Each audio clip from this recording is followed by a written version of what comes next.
Lecture number 59 part 3 Ind AS 110 consolidation of financial statement. पिछले lecture में हम लोग बात किए थे कि इंटरकंपनी ट्रांजैक्शन की वजह से जो भी चीज़ होता है तो उसको CFS में ले जाने के लिए एलिमिनेट करना पड़ता है हमको। दैट इज इंटरकंपनी ट्रांजैक्शन की वजह से दो चीज़ एलिमिनेट करना पड़ता है, पहला जो ट्रांजैक्शन हुआ है वो, दूसरा जो profit due to such transaction हुआ है वो। ठीक है, परफेक्ट। ट्रांजैक्शन तो रिमूव हो जाता है, लेकिन ये जो प्रॉफिट है वो किसके बुक से रिमूव होता है, इट डिपेंड्स कि सेलर कौन था। इस प्रॉफिट के ऊपर से डेफर टैक्स भी निकालना होता है, और डेफर टैक्स का एडजस्टमेंट कहाँ होता है, जहाँ पे URP का एडजस्टमेंट हुआ है, और URP का एडजस्टमेंट कहाँ होता है, जो सेलर होता है उसके बुक्स में। बस इस लेक्चर में हम लोग दो नया कॉन्सेप्ट के बारे में पढ़ने वाले हैं, जिसको कहते हैं स्टेप एक्विजिशन और disposal of shares in subsidiary. ठीक है, स्टार्ट करते हैं पहले स्टेप एक्विजिशन से। इसका दो केस है। पहला केस, एक कंपनी थी जो 1 अप्रैल 11 को 15% खरीदती है दूसरे कंपनी की शेयर्स। इस कंपनी का 50% शेयर्स एक कंपनी खरीद रही है। क्या ये कंट्रोल ले ली? नहीं, कंट्रोल नहीं ली। ठीक है, तो ये हुआ 1 अप्रैल 11 को। आज से 2 साल के बाद 1/11/13 को यही कंपनी और 60% शेयर्स खरीद ले रही है इस कंपनी का। टोटल इसके पास हो गया अब 75% शेयर। तो क्या अब कंट्रोल आ गया? हाँ भाई, आ गया कंट्रोल। डेट ऑफ एक्विजिशन कौन सा है, 1 अप्रैल 11 या 1 अप्रैल 13? 1 अप्रैल 13। तो 1 अप्रैल 13 को हम लोग 6 स्टेप लिखेंगे, याद होगा 103 के हिसाब से। यहाँ पे डेट ऑफ एक्विजिशन के दिन हम लोग CFS बनाते हैं, एंड वो कैसे बनाते हैं, 103 के हिसाब से। 103 में कितना स्टेप था? 6 स्टेप था। तो 6 स्टेप किस दिन हो रहा है? 1 अप्रैल 13 को, ना कि 1 अप्रैल 11 को। क्यों? क्योंकि डेट ऑफ एक्विजिशन 1 अप्रैल 13 हुआ, क्योंकि उस दिन कंट्रोल मिल रहा है। True, very true. 1 अप्रैल 11 को क्या एंट्री मिला दिया होगा SFS में? Investment account debit to PC। लेकिन जब 1 अप्रैल 13 को जब इसको सामान मिल रहा है तो CFS बनाया होगा 103 के हिसाब से। Perfect, perfect. क्या एंट्री दिया होगा? INA account debit to PC to NCI, और आगे का समथिंग समथिंग। ओके, तो ये तुमको समझ में आ गया भाई कि जिस दिन अक्वायर कर रहा है, जो डेट ऑफ एक्विजिशन है, उस दिन क्या एंट्री देना है। परफेक्ट। सेकंड केस का बात कर रहे हैं। सेकंड केस क्या बोलता है कि 1 अप्रैल 11 को ये कंपनी इस कंपनी का 60% शेयर खरीद लिया। तो 1 अप्रैल 11 को ही ये डेट ऑफ एक्विजिशन बन गया, क्योंकि इस दिन कंट्रोल मिल गया। और 6 स्टेप भी डेट ऑफ एक्विजिशन के दिन 1 अप्रैल 11 को ही बना दिया होगा। True, very true, perfect. ठीक है, आज से 2 साल के बाद 1 अप्रैल 13 को A और 10% शेयर खरीद ले रही है B का। मतलब पहले 60% खरीद कर रखी थी, अब 10% शेयर खरीदी है, मतलब 70% शेयर इसके पास आ गया। तो क्या अब कंट्रोल कोई और के पास चला गया? नहीं, कंट्रोल इसी के पास है। पहले भी इसके पास था, अभी इसी के पास है। तो पहले तो कंट्रोल जिस दिन लिया था 1 अप्रैल 11 को, उस दिन 6 स्टेप से वो अपना एंट्री बना दिया। अब जो ये कंट्रोल लिया, अब जो 10% और लिया है, उसका क्या एंट्री दे, वही हम लोग अभी सीखने वाले हैं। ठीक है, ओके। तो जो पहला केस था उसमें पहले कुछ खरीद के रखा हुआ था, उससे उस दिन कंट्रोल नहीं था, उस दिन 6 स्टेप नहीं किया। जब कंट्रोल मिला उस दिन 6 स्टेप किया। ठीक है, जो 6 स्टेप हुआ वो इंड AS 103 के हिसाब से हुआ। लेकिन हमारे केस में क्या हुआ है, कंट्रोल पहले आ गया, तो DOA के दिन जो CFS बनाना था वो 103 के हिसाब से बन चुका है, 103 के हिसाब से। 2 साल के बाद फिर से खरीद रहा है, तो अब कौन सा CFS बन रहा होगा? अब बनेगा 110 के हिसाब से। अब नहीं, 2 साल के बाद नहीं, ये तो जिस दिन खरीदा उसके एक फर्स्ट ईयर एंड पे ही 110 के हिसाब से CFS बनना शुरू हो गया होगा। तो सेकेंड ईयर एंड पे ही 110 के हिसाब से CFS बन रहा होगा। ट्रू। तो भाई ये जो हमने खरीदा है 10% और शेयर, उसका क्या एंट्री दें? भाई एक बात बताओ, ये जो शेयर्स खरीदा उसका इफेक्ट क्या हुआ होगा? इफेक्ट ये हुआ होगा कि पेरेंट का 60% से 75% उसका शेयर हो गया। तो NCI का पहले 40% रहा होगा, तो अब 25% हो गया। मतलब शेयर्स खरीदने की वजह से, स्टेप एक्विजिशन की वजह से NCI का शेयर्स कम हो गया है। तो NCI तो अपने हम CFS में दिखाते हैं, ये तो तुमको पता है। अपना CFS इक्विटी पार्ट में NCI में दिख रहा होगा, स्टेप 3B और स्टेप 3 को लेके। ट्रू। तो हमको हमारा जो NCI जो CFS में आ रहा था उसको कम करना होगा, क्योंकि वो 40% पर भी दिख रहा होगा। हम लोग और खरीद लिए तब उसका कंट्रोल तो उसका तो शेयर कम हो गया, वो 25% चला गया।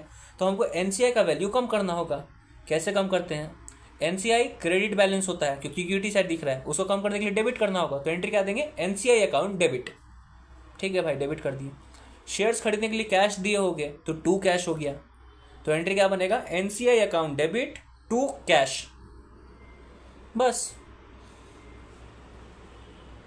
6 स्टेप का जो भी था वो हम लोग डेट ऑफ एक्विजिशन के दिन कर लिए थे, लेकिन बाद में और खरीद रहे हैं, और खरीदे तो उसका भी तो कुछ एंट्री देना होगा हमको सीएफएस के लिए। उसको इन्वेस्टमेंट इन शेयर्स तो बोलेंगे ही एसएफएस के नाम पे, लेकिन सीएफएस के नाम पे कुछ तो करना होगा। क्या करना होगा, जो इफेक्ट हुआ उसको उसका एंट्री देना होगा। इफेक्ट हुआ कि एनसीआई कम हो गया तो एनसीआई कम होने का entry, NCI account debit to cash, बस दे दिए। लेकिन क्या होता है कि जो एनसीआई और कैश का जो वैल्यू होता है उसमें डिफरेंस आ जाता है। डिफरेंस क्यों आता है, उसका लॉजिक ये है कि एनसीआई डेबिट कुछ फेयर वैल्यू से नहीं होता है या समथिंग, कोई उसका लॉजिक है कि दोनों में तुमको डिफरेंस मिल जाएगा। इसलिए डिफरेंस कहाँ जाता है, वो जाता है अदर इक्विटी में। तो एंट्री क्या होगा, NCI account debit other equity account debit to cash. ठीक है, इसमें टू कैश तो तुमको पता होगा कितना कैश गया है, लेकिन एनसीआई कितना से डेबिट करोगे उसका अमाउंट क्या होगा, वो अमाउंट होता है प्रोपोर्शनेट अमाउंट। क्या होता है भाई, प्रोपोर्शनेट अमाउंट। प्रोपोर्शनेट अमाउंट कैसे निकालते हैं, देखो भाई, जब उसके पास 40% शेयर था तो कुछ अमाउंट से वो एनसीआई दिख रहा होगा।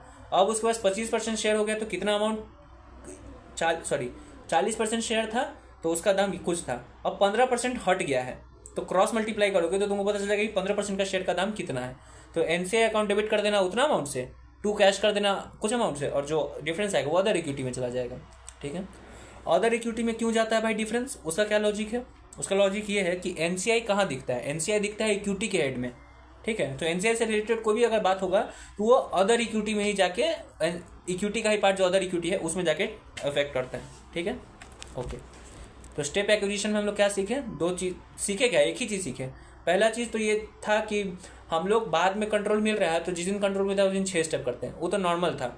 और गुडविल हम लोग वैसे ही निकाल देते थे। गुडविल कैसे निकालते थे, ये इंपॉर्टेंट है। गुडविल कैसे निकालते थे, PC plus NCI plus PHC minus INA. यहाँ पे पीएचसी का काम था, अभी जो केस 1 बात कर रहे हैं उसे 15% पहले खरीदा था तो ये पीएचसी बनता, लेकिन उस जो 15% जो खरीदे थे वो वैल्यू लेंगे पीएचसी को लिखने के लिए, या फिर कौन सा वैल्यू लेंगे, याद करो पीएचसी का वैल्यू हम लोग लेते हैं जब गुडविल कैलकुलेट कर रहे होते हैं, तो पीएचसी का वैल्यू होता है fair value on date of acquisition.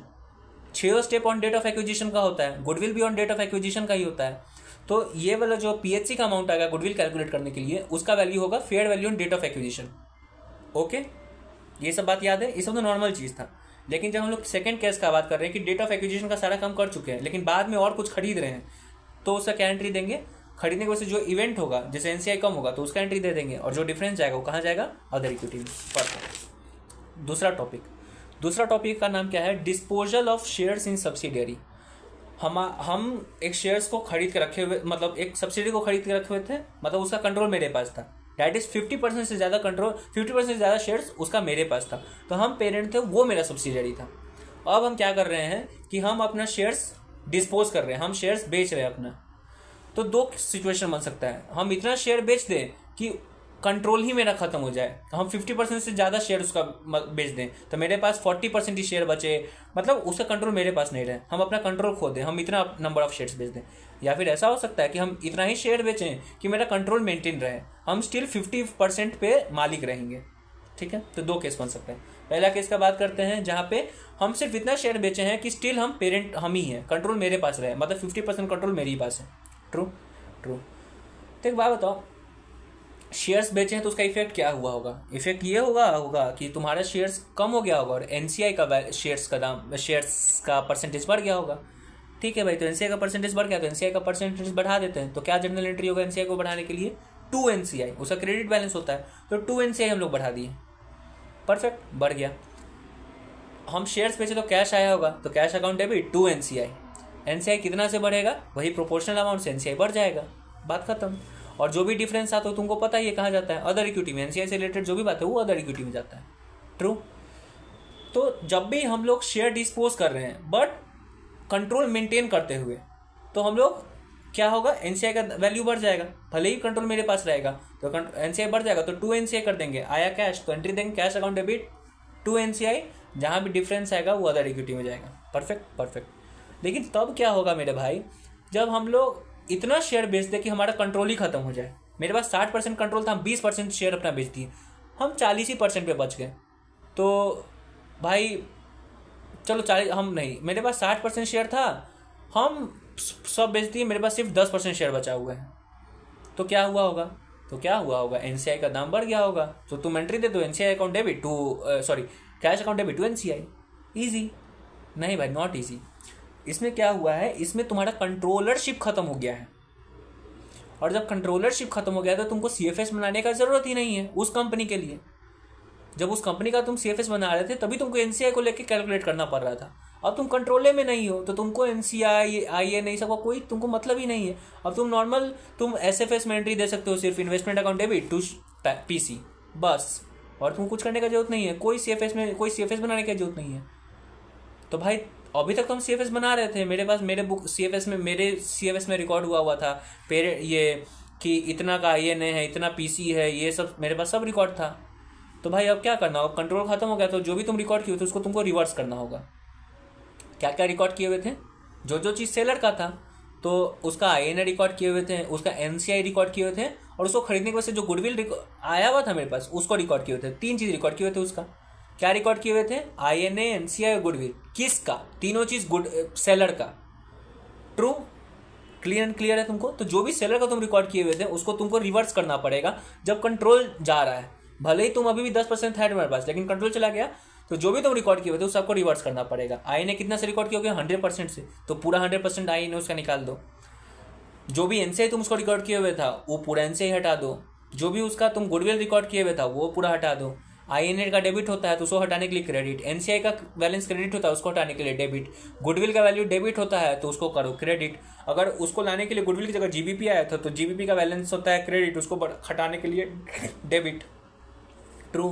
तो एंट्री क्या देंगे, जीबीपी, अगर जीबीपी है तो फिर उसके बाद एनसीआई अकाउंट डेबिट टू आपका आईएनए, अगर गुडविल होगा तो NCI to INA to goodwill. Okay, ये बेचने की वजह से मेरे पास कैश आया होगा तो कैश अकाउंट डेबिट हुआ होगा। ट्रू? और मेरे पास स्टिल 10% अभी स्टेक बचा हुआ है। परफेक्ट, ठीक है। तो एक तो रिवर्सल का एंट्री, ऊपर से जो कैश आया उसका एंट्री, सबको हमको मिक्स करके देना होगा। तो मिक्स करके क्या एंट्री देंगे, cash account debit, NCI account debit, GBP account debit to INA to goodwill. Cash हमको कितना के लिए मिलेगा, जितना परसेंट शेयर्स हम बेचे हैं, 50% हम शेयर बेचे हुए हैं। एनसीआई कितना परसेंट बिका होगा उस टाइम, मेरे पास 60% शेयर था तो 40% एनसीआई होगा, तो एनसीआई गया 40%, कैश आया 50%, एनसीआई गया 40%। ठीक है। गुडविल जीबीपी जो है तो आएगा ही, टू आईएनए 100%। ऊपर कैश है तुम्हारा 50%, एनसीआई है तुम्हारा 30%, तो हुआ तो सिर्फ क्या बोलते हैं, कैश था तुम्हारा 50%, एनसीआई है 40%, तो 90% हुआ। आईएनए क्या हुआ 100%। दोनों को तुमको मैच करना होगा। 10% का भी कमी है। क्यों कमी है? क्योंकि तुम अभी भी इन्वेस्टमेंट उतना रिटेन किए हो। तो एंट्री बनेगा तुमको cash account debit 60%, 50%, retain account debit 10%, NCI account debit 40%, 100% हो गया। फिर उसके बाद टू आईएनए 100% खत्म। अब उसके बाद जो भी बीच का डिफरेंस आएगा वो जाएगा तुम्हारा पी एंड एल में। बस ऐसे करके क्वेश्चन तुम्हारा बन जाएगा, खत्म।